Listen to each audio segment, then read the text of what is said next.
pedimos que nesse momento de estudo, a espiritualidade possa estar conosco, a nos intuir, a fortalecer o nosso raciocínio, para que nós possamos, a cada dia que passa, aprender mais sobre a verdadeira essência do nosso ser, que nós possamos, a cada dia mais, sermos irmãos de uma família universal, que se ama a todos indistintamente, humanos para humanos, independente de classe social, de cor, de orientação sexual, de espécie, entre humanos e animais, entre humanos e a flora, que o amor consiga reinar em algum momento como primórdio de uma nova geração, como primórdio de um novo tempo, de um novo mundo regenerativo que a gente tanto busca.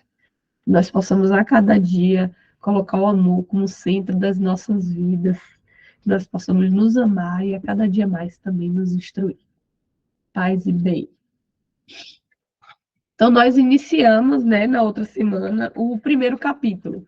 Lembrando que esse primeiro capítulo, o Capra, ele está fazendo uma divisão. O nome do capítulo é a Visão de Mundo Mecanicista, onde ele subdivide em 3. A máquina de mundo, do mundo newtoniana, a visão mecanicista da vida e o pensamento social mecanicista. Então, ele dividiu em 3 pontos, como eu sinalizei semana passada, mas quis voltar porque a gente vai, de fato, adentrar nesse capítulo hoje. Então, é um entendimento de como foi essa etapa mecanicista, de como que ocorreu, quais foram as bases, para que hoje a gente consiga, né, fazer uma reflexão a respeito dessas bases e ter uma ideia diferente. Né? Então, eu não vou adentrar muitos detalhes, porque na introdução ele já falou um pouquinho, como a gente já falou, né, de alguns pontos dele. E ele traz inicialmente o primeiro ponto, que foi quando começou a abandonar-se uma visão mais holística de mundo para uma visão mecanicista, na Revolução Científica, onde Nicolau Copérnico, né, quebrou a visão geocêntrica, onde a Terra seria o centro do universo, e disse no conceito de heliocentrismo, como o Sol como centro. Obviamente, ofendeu e levantou a ira da igreja, que acreditava na visão da Terra como centro de tudo, por conta justamente dessa visão antropocêntrica. Se a Terra é o centro de tudo e só a Terra é habitada por humanos, os humanos são o centro de tudo. Né? E foi morto por isso. Né? Com base nessa visão heliocêntrica de Copérnico, o Kepler, por meio de observações, né, que a gente chama de leis empíricas, ele começou a observar os movimentos planetários. Boa noite, Dea. Então, observando, sempre que a gente fala, né, de empirismo, leis empíricas, é por base da observação, ainda não quantificando, não trazendo fórmulas, né? Então, Kepler, ele começou a observar esses movimentos planetários e a verdadeira mudança se baseou depois de Copérnico e Kepler, com a junção que Galileu Galilei fez de todas essas teorias, né, e basicamente descreveu o movimento dos corpos celestes e introduziu a linguagem matemática, né, nas ciências da física, da astronomia, a tudo trazendo fórmulas, né? Tem um texto aqui que é de um psiquiatra que chama Lang, que foi citado até por Capra em um dos livros anteriores, que ele diz assim, é um texto que ele fala assim: o programa de Galileu nos oferece um mundo morto, um mundo abandonado pela visão, pelo som, pelo sabor, pelo tato ou pelo cheiro.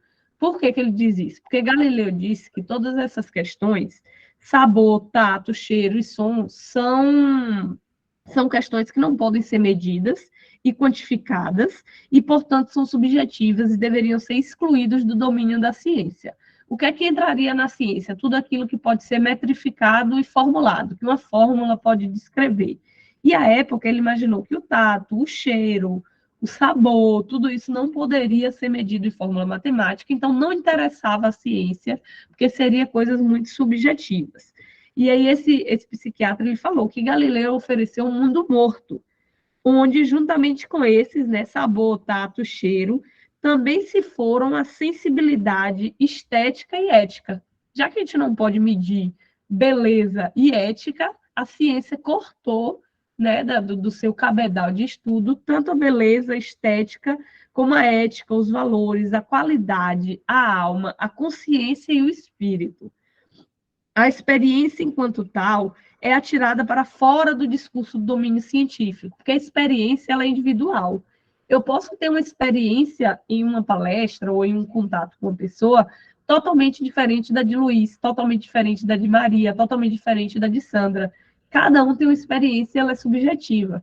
Então, naquela época, tanto Galileu como Copérnico como Kepler, eles acreditavam que tudo que é subjetivo deve ser excluído da ciência. O que é que acontece com isso? Né? A gente separa completamente corpo de mente ou espírito. Então, é aquilo que a gente falou várias vezes. Ocorreu, no lado da biologia e da ciência, o estudo das doenças apenas que se podia metrificar, medir, prescrever, separando completamente essa parte, né, de espírito, de alma e de consciência, que por diversas vezes é a causa de diversas doenças. Gastrite nervosa, psoríase, fibromialgia. Como que explicaria se são experiências individuais? Né? A pessoa que tem fibromialgia, por exemplo, ela tem uma experiência com uma dor que é completamente diferente da experiência das pessoas que não a têm. É dor no corpo inteiro, a pessoa não sabe explicar, não tem causa, os ossos estão num lugar, o músculo está num lugar e a dor existe. É uma experiência, teoricamente, para os cientistas do mecanicismo, ali eles não conseguiriam colocar um tipo de patologia desse emocional para ser estudado, porque se não tem como metrificar, se eu não tenho como quantificar, não é ciência. Então, por isso que esse psiquiatra ele disse que Galileu nos deu um mundo morto. A experiência, enquanto tal, ela é atirada para fora do domínio do discurso científico. Seria difícil encontrar algo que tivesse mudado mais o nosso mundo durante os últimos 400 anos do que o audacioso programa de Galileu. Tivemos de destruir o mundo na teoria antes que pudéssemos destruí-lo na prática. Olha que forte essa frase. Tivemos que destruir o mundo na teoria, ou seja, tirar toda a subjetividade, tirar toda a alma, tirar todo o cheiro, percepção, ética e moral, para depois poder destruir na prática. Porque tudo aquilo que é máquina e é material, é mais fácil você justificar a destruição, não é verdade? Um pouquinho mais na frente mesmo aqui, Capra fala assim, que a gente tirou a ideia de mundo como uma mãe nutriz, porque ninguém ofende, nem mata e nem ataca uma mãe, né? Para uma ideia de máquina perfeita que podia ser metrificado. Se existe fórmula, né? Para a gravidade, para o movimento dos astros no universo, para o peso dos corpos, se existe fórmula para tudo que ele pudesse explicar, física, biologia, fórmula de como a gente faz trocas de oxigênios pela respiração, tudo isso ele metrificou. Ele achava que ele podia fazer fórmulas. Então, seria uma máquina, e perfeita. Se a fórmula é capaz de ir lá e dizer como que ocorre, né, para, por exemplo, como veio Isaac Newton depois, para aquela maçã cair, sendo atraída pela gravidade para o solo. E aí ele fez essa ligação entre essa mesma gravidade que atraiu a maçã para o solo, ela atrai os planetas em volta do Sol. Então, se tudo pode ser medido pela mesma fórmula, eu estou falando de uma máquina perfeita que já foi criada assim. Então, dessa forma, facilita o destruir, né? Porque antes a gente falava, né? Mãe Gaia, mãe Terra, mãe Nutriz, tudo que planta dá, e depois virou o mundo como uma máquina, que eu posso ir lá e destruir, né? E esse pensamento, além de Copérnico, de Kepler, de Galileu Galilei, tem, como a gente falou na outra semana, o Descartes. E eu não lembro quem falou, mas essa galera antigamente era tudo, né? Descartes foi filósofo, matemático, cientista, físico, tudo era, né? Hoje a gente não consegue ser mais nada, mas os estudiosos daquela época, eles eram tudo, acho top. É tipo André Luiz Peixinho, né? André Luiz Peixinho é psicólogo, médico, filósofo. Deus benza quem tem tanta sede, né, por conhecimento como tinham os primeiros estudiosos, né, da nossa época antiga.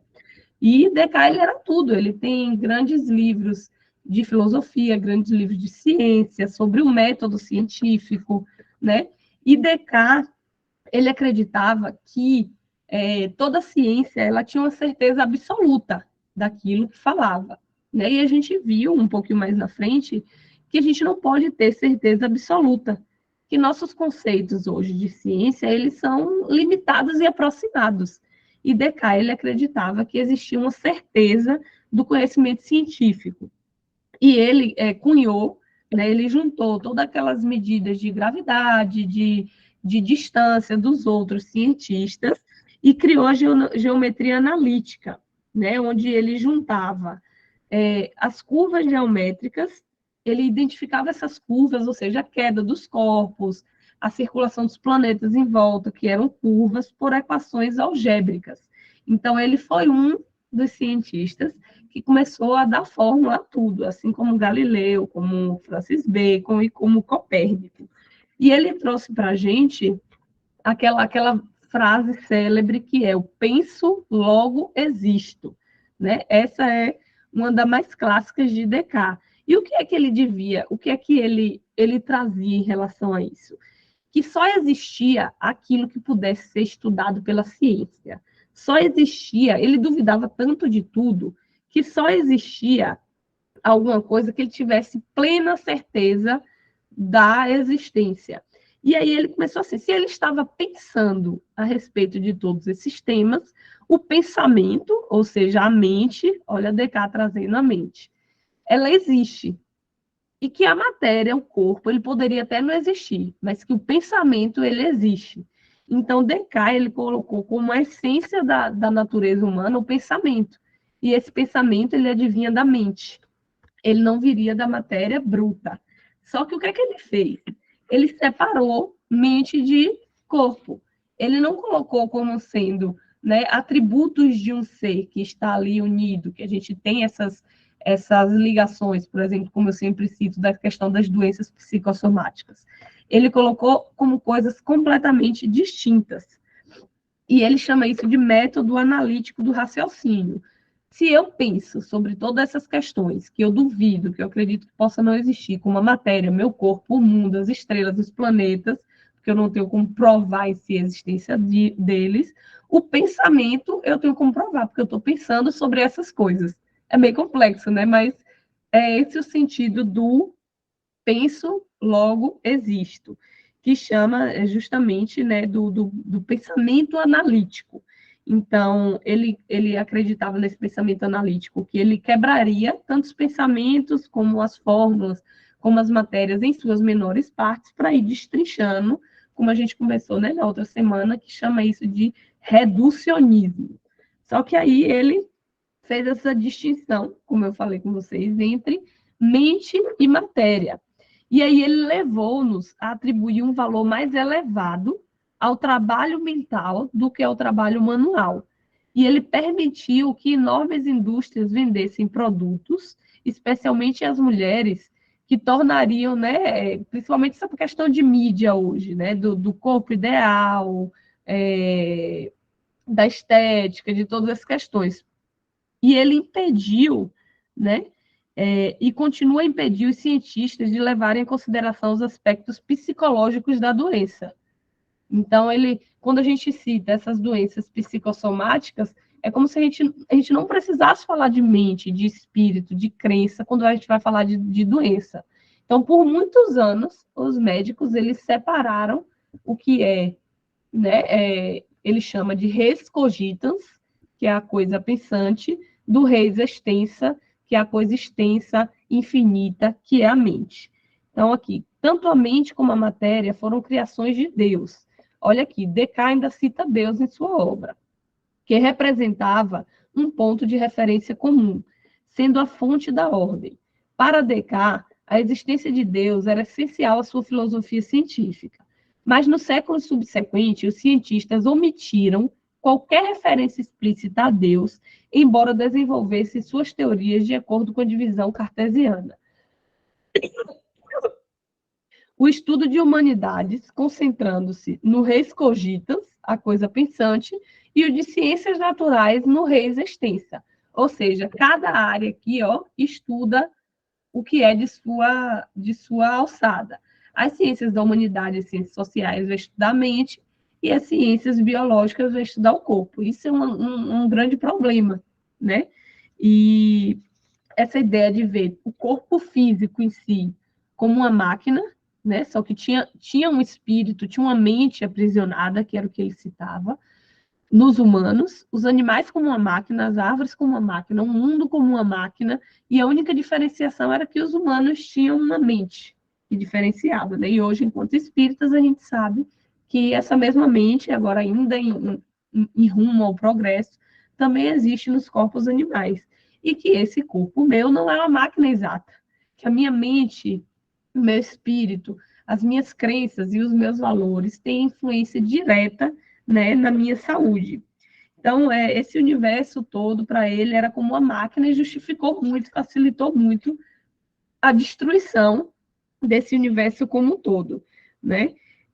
A mudança drástica na imagem da natureza, do organismo, para a máquina exerceu um forte impacto sobre a atitude das pessoas em relação ao ambiente natural.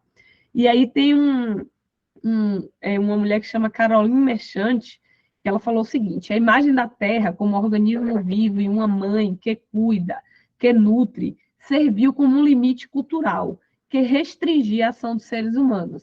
Basta a gente pensar nos nossos irmãos indígenas, né, que ainda enxergam a Terra, né, como um ventre, como uma mãe, como é diferente o tratar da natureza, da espécie ocidental, da espécie do ser humano branco, principalmente o homem, como a gente falou, dos nossos irmãos indígenas, que ainda falam mãe natureza, né, do ventre, tudo isso. Então, é isso que ele traz aqui.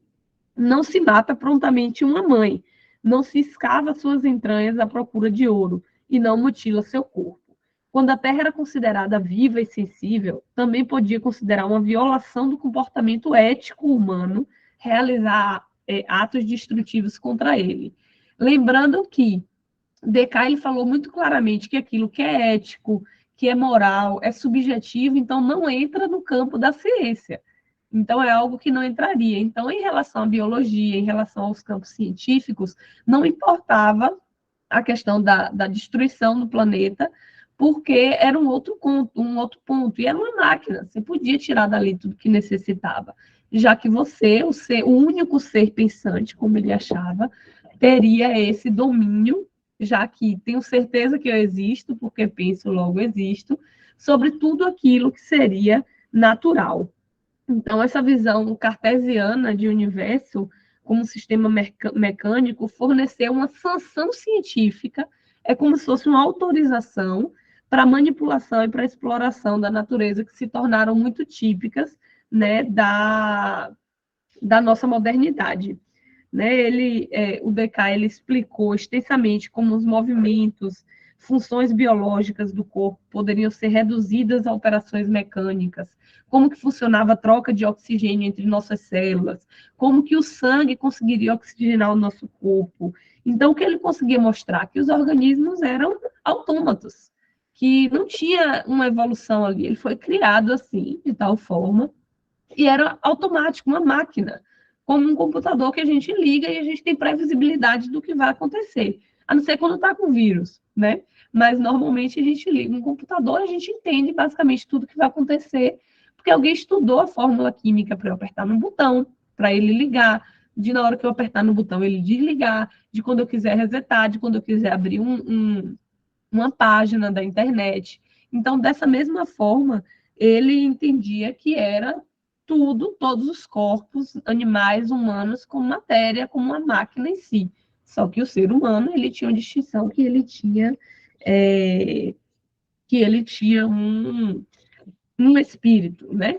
Isaac Newton também estava nesse mesmo pensamento, juntou todas essas teorias, a gente pode sempre notar que um cientista, um estudioso novo, ele vai estar sempre banhando-se na ciência que veio antes dele. Né? Alguém estudou até aqui, ele pega aquela teoria, ele vai destrinchando e vai estudando mais a partir dali.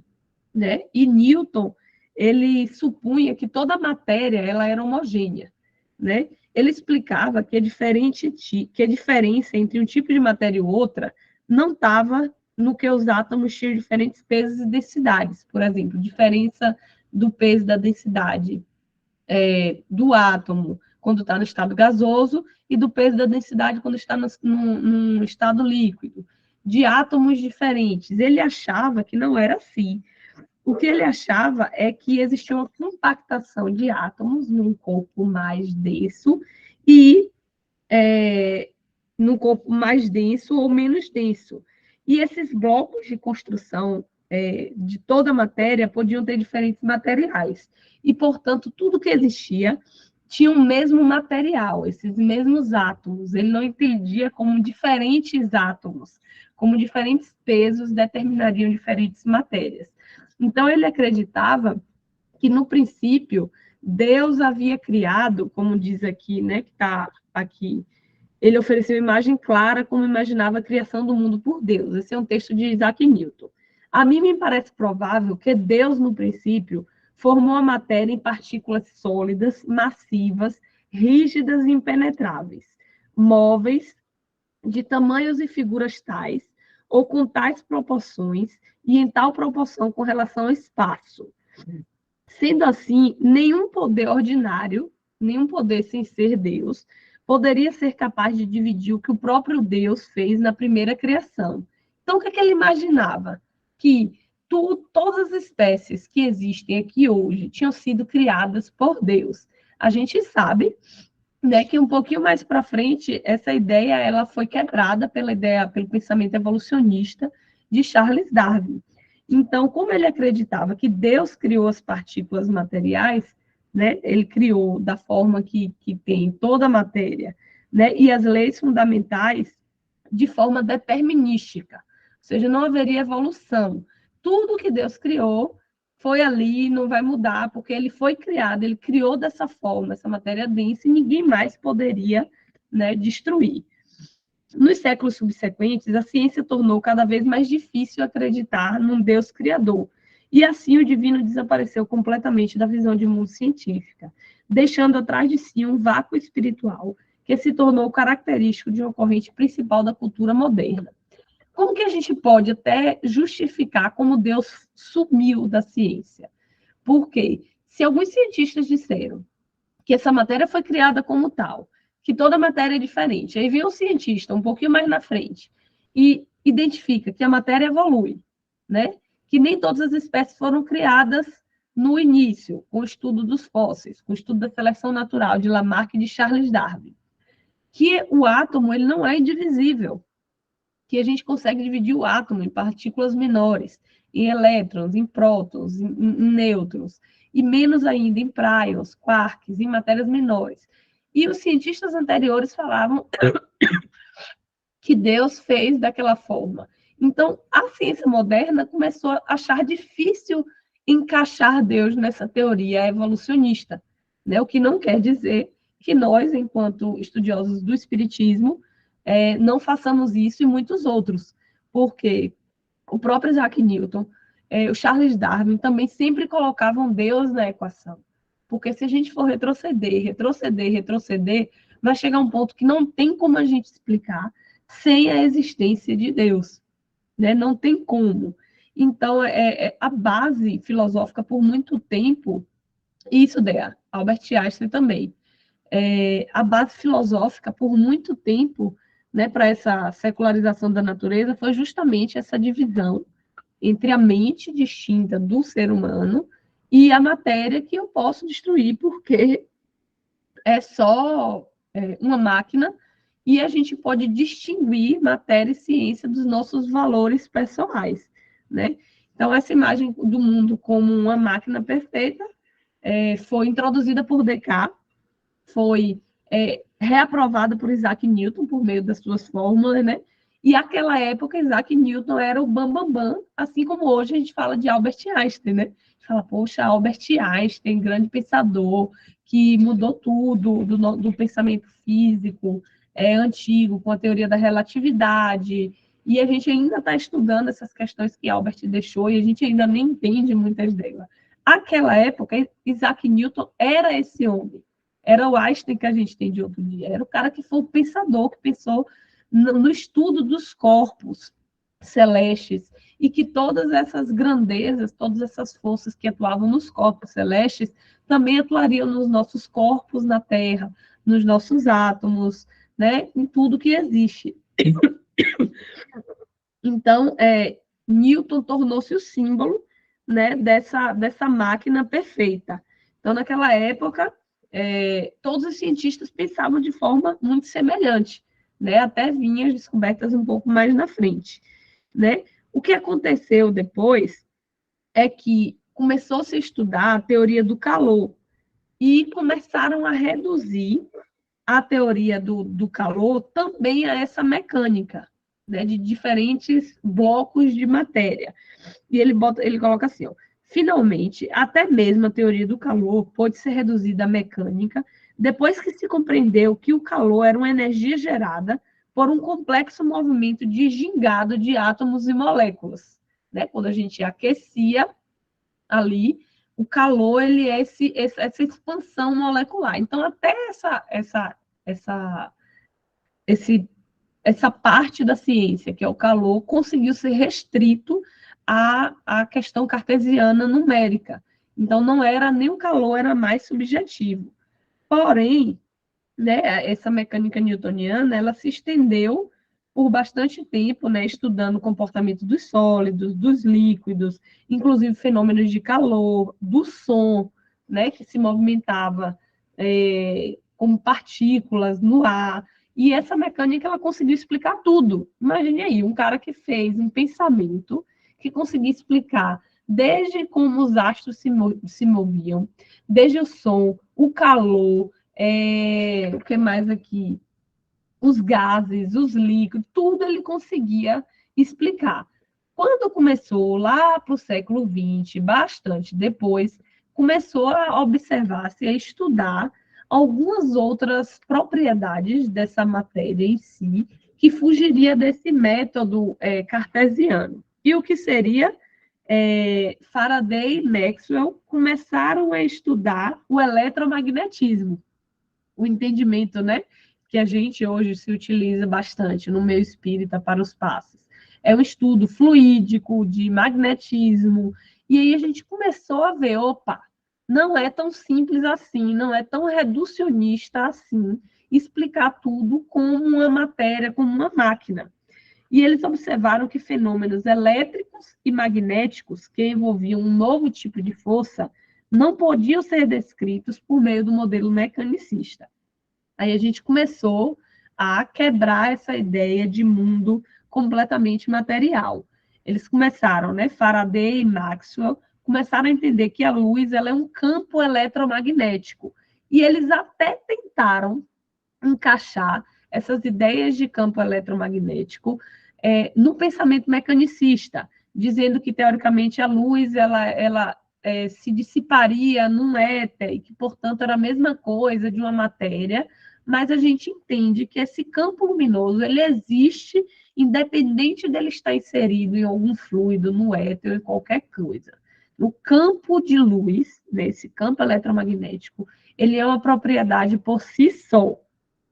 Alguém quer falar alguma coisinha enquanto eu tomo água aqui?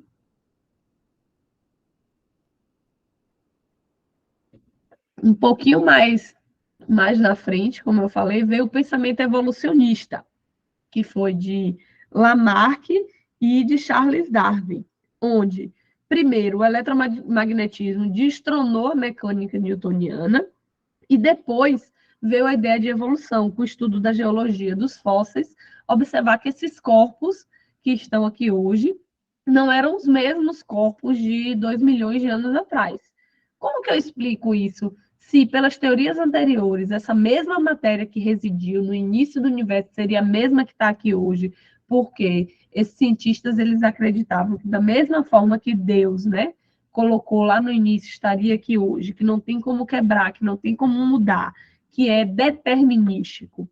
Né? E aí começou a quebrar e até afastar Deus da equação.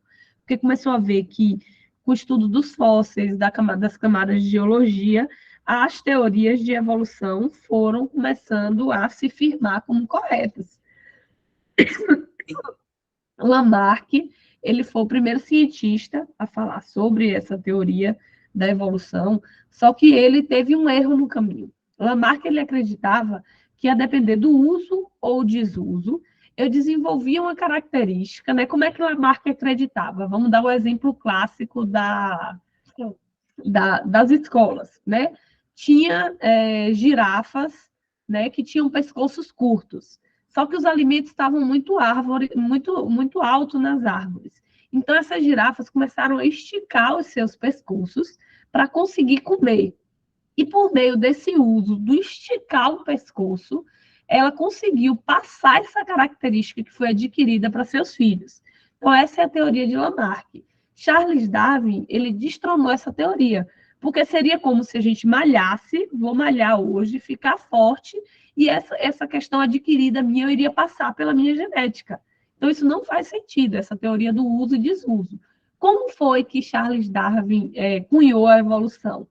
Existiam naquela época girafas de pescoço curto e girafas de pescoço longo. Ambas sobreviviam em épocas que tinha alimento para todo lado. Com o passar do tempo, os alimentos que estavam por baixo começaram a morrer, as árvores ficaram secas. E, portanto, essas espécies de girafas de pescoço curto pararam de se reproduzir e desapareceram. E as girafas que já existiam de pescoço longo continuaram se reproduzindo e, portanto, sobreviveram. E aí Charles Darwin traz o termo seleção natural, ou seja, a gente não transmite caracteres adquiridos. O meio ambiente seleciona espécies mais adaptáveis. E aqui a gente quebra mais uma questão. Não são espécies mais fortes, mas sim espécies mais adaptáveis. Quem sobrevive é aquela espécie que consegue se adaptar a qualquer ambiente, a qualquer alimento, né? Então, dessa forma, essa teoria da seleção natural, né, de Charles Darwin, cunhou e cola certinho com a nossa evolução anímica do espiritismo. A gente não acredita, né, que existe evolução, que partimos de seres microscópicos, dos coacervados, que começamos do átomo, e aí juntou uma partícula com a outra, começou a aparecer os vegetais, evoluímos, e os primeiros animais foram evoluindo até estarmos hoje como estamos hoje, né? Seres humanos com livre-arbítrio, com raciocínio, dessa forma evolutiva. Então, tem tudo a ver com o que Charles Darwin falou, né? Que a gente selecionava a espécie mais adaptável e continuava evoluindo a partir dali. Né? Então, ele acreditava, né, que essa descoberta dessa evolução na biologia forçou os cientistas a abandonarem essa concepção cartesiana de mundo como uma máquina que emergiu já perfeitamente construída da mão do seu criador. O mundo ele não nasceu do jeito que ele é, basta a gente estudar a geologia, os fósseis, o corpo dos animais, né? Em vez disso, o universo teve de ser figurado como um sistema em desenvolvimento e constante mudança. Olha o nome que entrou aqui: sistema. Começou a entrar um termo aqui, ó, de sistema, de fluido, de ciclo, né, com essa teoria da evolução, diferente do que era antes, totalmente linear. Do jeito que Deus criou K, vai estar K. Então, era como se fosse linear, não tinha o sistema, não tinha o ciclo, não tinha o fluido, né? Era tudo maquinal, de qualquer forma, assim mesmo, tudo máquina. Da forma que criou aqui, é só matéria e vai continuar de qualquer jeito. A matéria ela não tem como evoluir, porque ela é só um bolo de átomo ali colado. E a gente sabe que não é assim, que com influência do princípio inteligente ali, o princípio inteligente impulsiona a evolução da matéria. Quando aqui aportamos no planeta Terra, isso está lá em Evolução em Dois Mundos, isso está também em Exilados de Capela, Caminho da Luz. Quando a gente aportou aqui, os espíritos desenvolvidos, eles, para nascer aqui, para começarem a povoar a Terra, eles povoaram corpos de macacos mesmo. E esse princípio imprimiu no corpo animal mudanças que foi fazendo com que desenvolvesse a espécie humana. Parte impressão do espírito naquele corpo animal e parte com manipulações gênicas no mundo espiritual.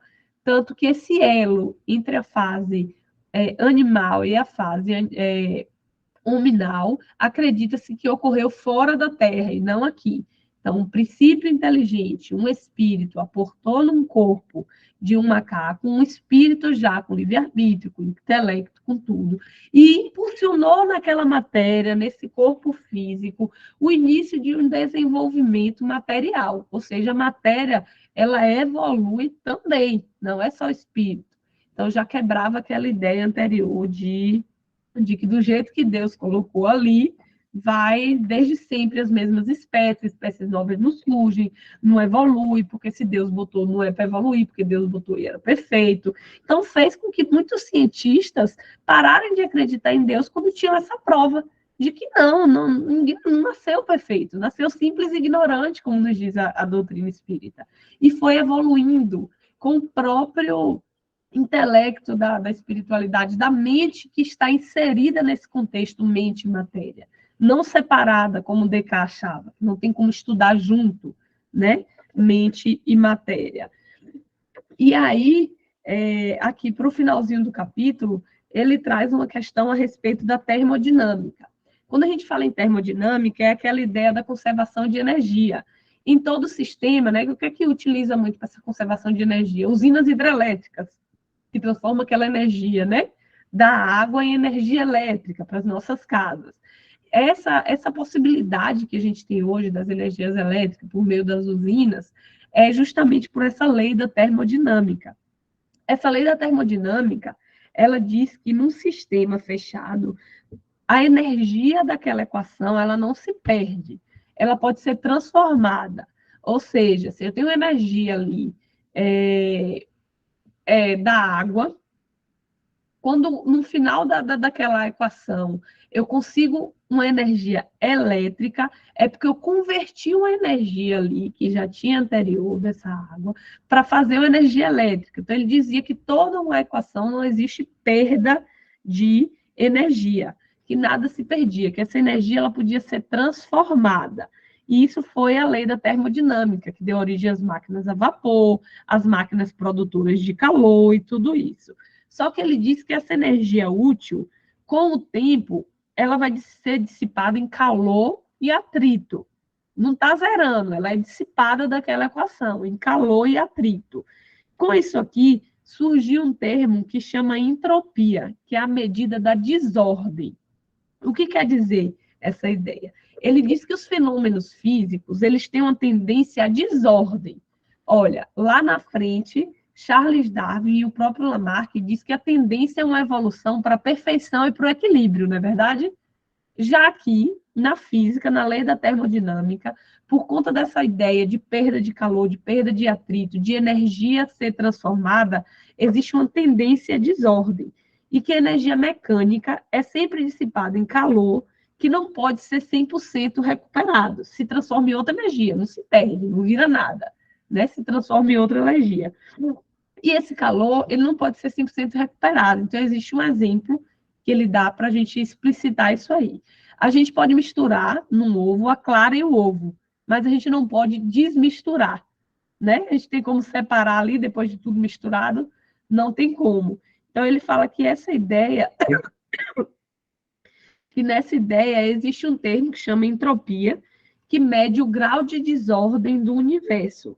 E esses estudiosos da termodinâmica acreditavam que, de acordo com a termodinâmica, a entropia, né, que é esse grau de desordem, ou desordem do universo como um todo, aumenta sempre. Ou seja, toda a máquina do mundo está perdendo corda e finalmente acabar parando. Por quê? Porque uma parte de toda a energia produzida ela vai ser dissipada. Se toda a energia produzida dissipa um pouco em calor, será que em um momento essa máquina do mundo não vai parar? É isso que ele cita aqui como a entropia, a desordem do universo. E alguns filmes de teoria de ficção científica trazem muito isso, né? Esses filmes de apocalíptico, de fim do mundo, quando a entropia ela está muito alta, a desordem do universo está muito alta. E aí a gente saiu de uma visão completamente mecanicista e deitou nessa dualidade. E aí? Quem está certo? Charles Darwin ou Carnot, que identificou essa ideia da entropia? E ele fala assim, que no fim do século XIX, a imagem newtoniana do universo, como uma máquina de funcionamento perfeito, foi suplementada por duas visões diametralmente opostas de mudança evolutiva. A de um mundo vivo, desdobrando-se em direção a uma ordem, a uma complexidade crescente, e, por outro lado, a de um motor parando de funcionar por estar perdendo a carga, de um mundo em desordem crescente. Então, quem estaria certo, né? Charles Darwin ou Carnot, Sadi Carnot, que foi estudioso da termodinâmica. E aí, um pouquinho mais na frente, no outro capítulo, a gente vai ver, né, com outras teorias, né, que vão se somar à evolução dessas ideias para explicar.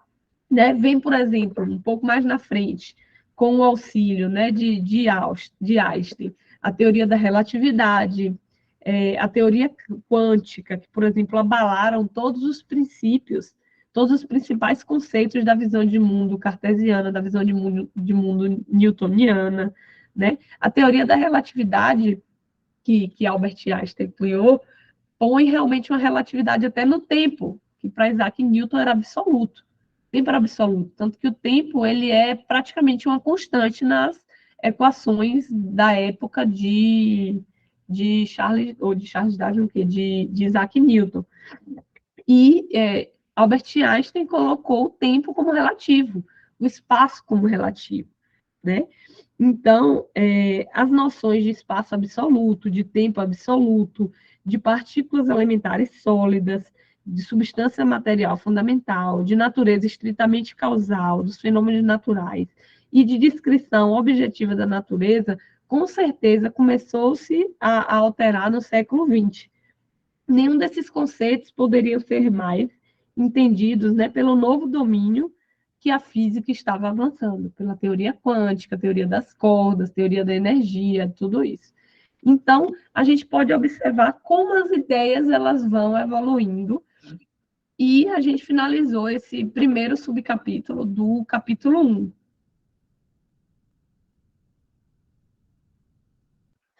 Mutei um pouquinho aqui para espirrar. Semana que vem, a gente vai estar iniciando o capítulo 2, que é a visão mecanicista da vida, né? Não mais sobre essa visão mecanicista dos sistemas, da física. Né?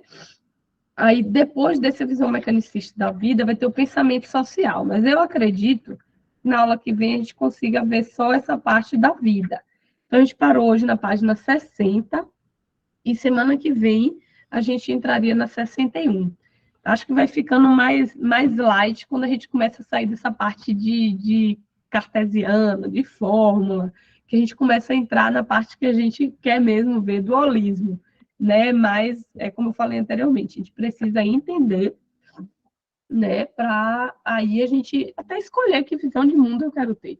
Por mais que a gente esteja aqui, a maioria de nós, acreditando nessa visão de mundo mais holística, de uma terra viva, de seres que evoluem, no espírito aí, impulsionando a matéria, não como coisas distintas, aí no final a gente vai, cada um, né, ver por qual caminho que a gente concluiu seguir depois do estudo desse livro. Gente, eu falei um monte, porque eu não queria que terminasse, tipo assim, que acabasse o tempo e eu não tivesse terminado esse capítulo, para a gente ficar preso mais uma aula no mesmo, falando de Descartes, de Newton, de não sei o quê. Então, eu dei uma corrida, então dei uma acelerada, acabou que 45 minutos a gente conseguiu finalizar o capítulo. Alguém tem alguma coisa a acrescentar, a fazer alguma observação? Boa noite. Boa noite, Maria José. Tudo bem, meu amor? Tudo bem. Quando você falou, que eu sempre tive uma curiosidade de saber, quando você disse que Descartes, ele fala, penso, logo existo. Ele quis dizer o quê? Que ele existe como matéria ou como espírito? Obrigada. Ele colocou como algo que existe o pensamento. O centro do ser humano era o pensamento, tanto que ele questionava a matéria.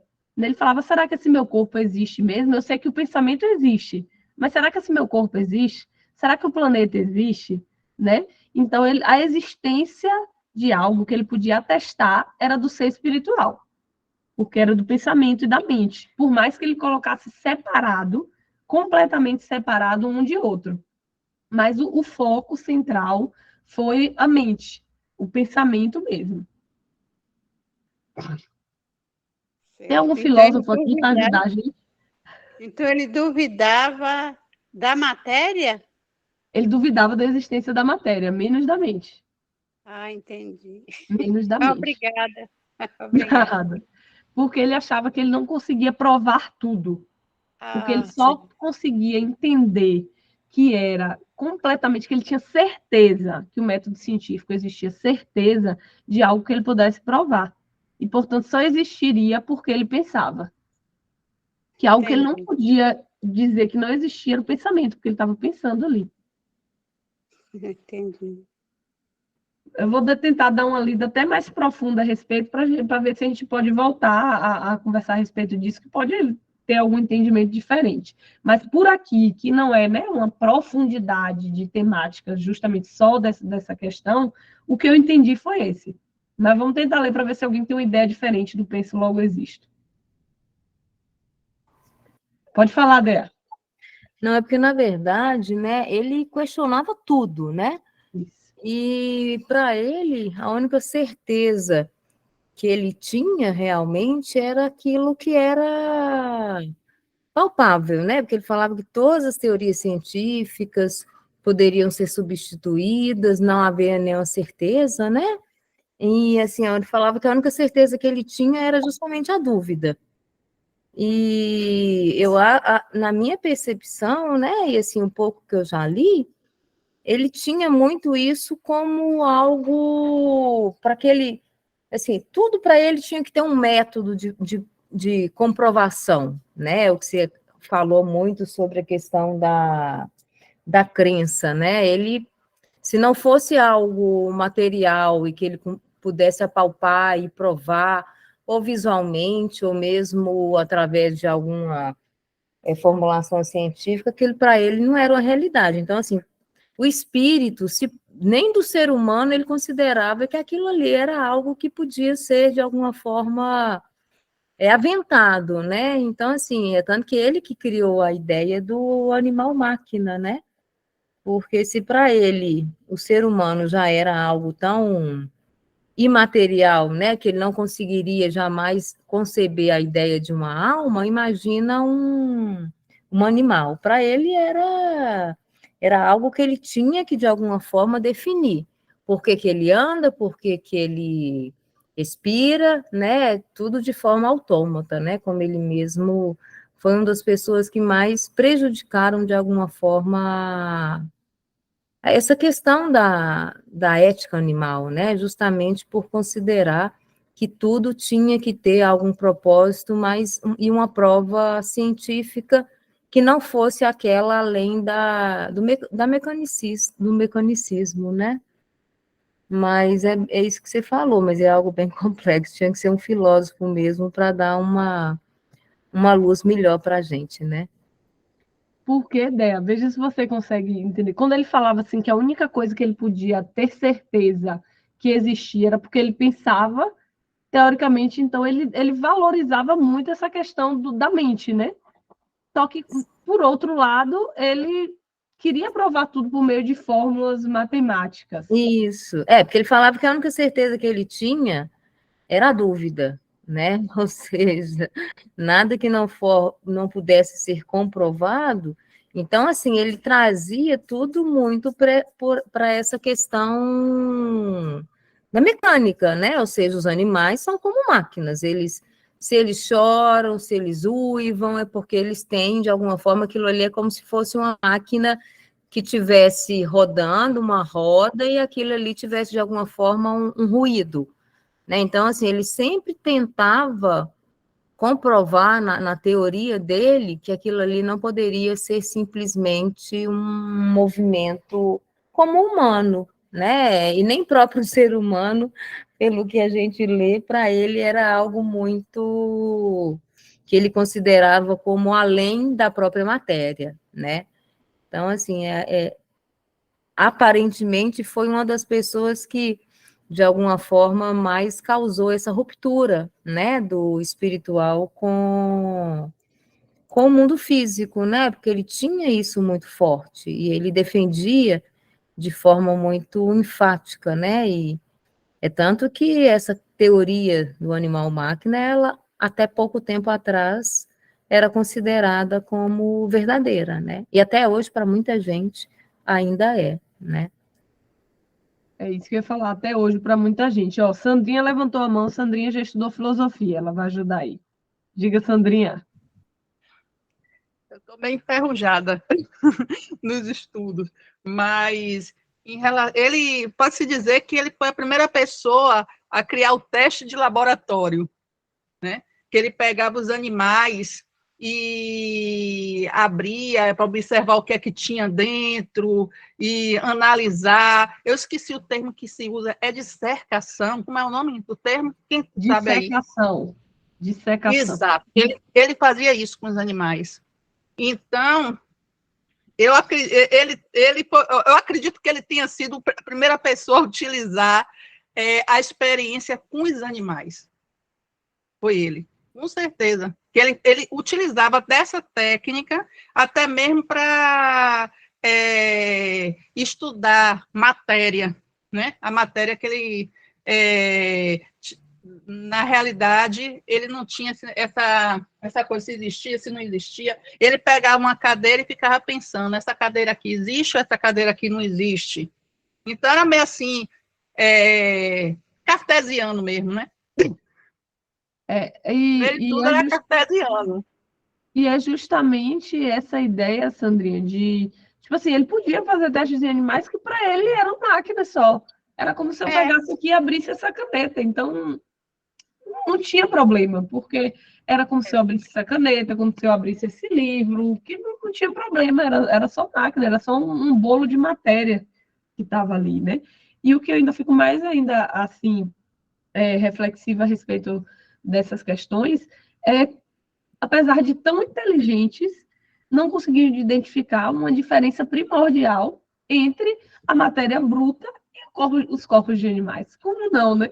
Parece que hoje é tão óbvio que existe.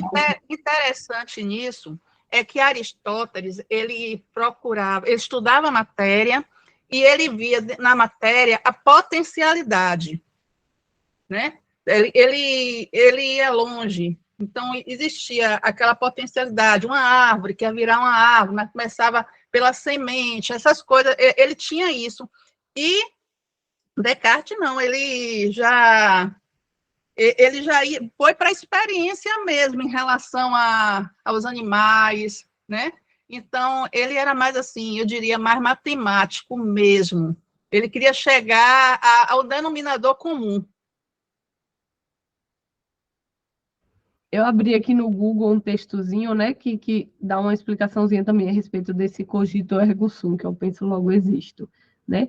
O filósofo matemático, ele questionava tudo que existia, inclusive a sua própria existência. E ele chegou à conclusão que se é um ser pensante, então ele existe porque ao pensar ele tem consciência de si próprio. E que de acordo com ele, os animais eles não tinham consciência de si próprio. Então eles não eram um ser que existiam, entre aspas, no sentido, porque eles não tinham pensamento, então não existia no ponto de ser um ser pensante. Era só uma máquina, era só uma matéria, né? Então, mas realmente é complexo, né? Porque tem um texto aqui, ó, o nosso cérebro, por vezes, prega nos rasteiras. Isso acontece, por exemplo, na percepção de visual, como um truque de magia. Mas também pode acontecer com os pensamentos. As nossas emoções ou crenças podem distorcer os nossos pensamentos, dando-nos a sensação de que não podemos controlar. E esses pensamentos que não controlamos podem se chamar de pensamentos automáticos.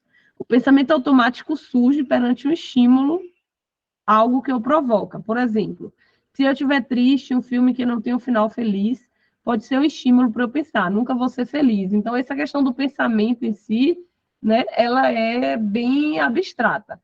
Mas ele basicamente esse é o pensamento dele, né, do penso, logo existo. Se ele pensa, se ele tem uma consciência de si, existe algo a mais do que matéria. Então, ele existe enquanto um ser mente, né? altamente. Chamar um filósofo para dar uma aula de Penso Logo Existo com a gente. Sandrinha pode fazer nossa prece final, ou Sandrinha Odea?